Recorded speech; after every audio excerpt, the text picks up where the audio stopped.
Greetings, Galaxy fans. Good to see you once again. Mark Rogondino here with you for this week's View from the Booth. We take a look at LA's next opponent. It's the third and final meeting in the California Derby between the Earthquakes and the LA Galaxy. The Earthquakes have been able to take the previous two, including a 3-2 win back in May here at the Home Depot Center.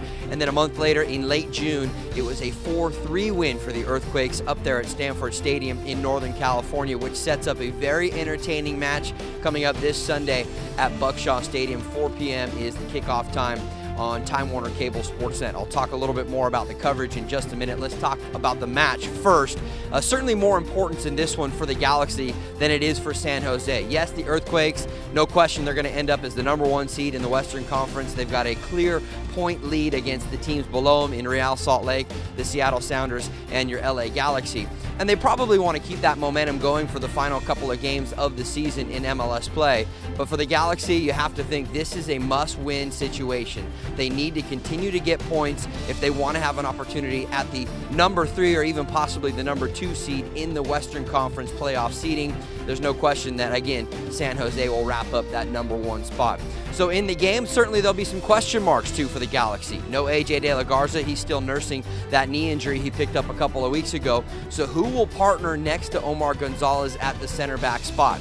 Will it be David Lopez maybe coming back into the starting 11? He did make some time in a reserve game this past week and, in fact, looked pretty good in his play out there on the field. Or would it be Tommy Meyer again? Or maybe even do you turn to the New Zealand international Andrew Boyens? I think that's probably the biggest question mark defensively for LA coming into this game. And the reason is because San Jose has 3 very good pieces up front that they can turn to. You know Chris Wondolowski will be buzzing around the area and trying to find the back of the net. Steven Lennart has always been a thorn in the Galaxy side, whether he was playing with the Columbus Crew or the past couple of seasons with the San Jose Earthquakes.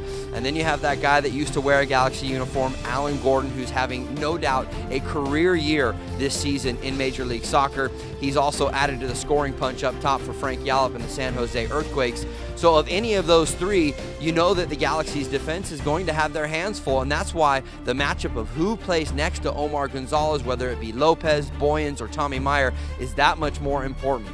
If I'm putting my money on it, I'd like to see David Lopez in there. And the reason I say that is because I think 2 big bodies up there to match up with the physicality of a Steven Lennart and an Alan Gordon and the craftiness of a Chris Wondolowski. I think you need to get out there and you need to bruise with players like Omar Gonzalez and David Lopez.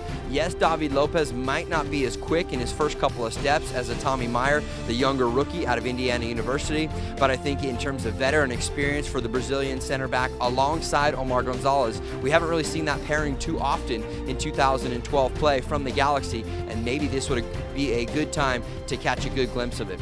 Moving up top for the Galaxy, same usual suspects. Hopefully Landon Donovan is back to close to 100%. Remember, he pulled out of U.S. national team camp because he was not deemed 100% fit. That might be a blessing in disguise for the Galaxy, because no Donovan for the U.S. national team means he's had more time to help heal that injury, that knee injury, and possibly get himself back in there and really become a force against his old team. You know that Landon always likes to play well, not just against the San Jose Earthquakes, but in particular when the Galaxy make that trip to Northern California. All right, let's talk about the game coverage for this one. It'll be the first game for the Galaxy on their new broadcast partner this season in 2012, and of course I'm talking about Time Warner Cable SportsNet. Here's the details for you. The coverage will begin at 3:30 p.m. with the pregame show, and then the kickoff is at 4 p.m. on Time Warner Cable SportsNet. If you don't get Time Warner Cable SportsNet, you can also watch the game in Spanish on Galavision. If you don't like either of those 2 options, well, then we've got 2 more for you. There are 2 Galaxy viewing parties going on in Southern California. First at the Old Ship in Santa Ana, or you can go to the all-new LA Galaxy Soccer Center in Torrance. For all the details, make sure you visit lagalaxy.com. It's the penultimate game for the LA Galaxy in the MLS regular season, taking on the San Jose Earthquakes, their final away game of the season before they set up for the final home game coming up at the end of the month on October the 28th against the Seattle Sounders. 2 must-wins for the Galaxy. Make sure you join in the cause and help support the Galaxy in their quest to repeat as MLS Cup champions. I'm Mark Rogondino. That's this week's View from the Booth.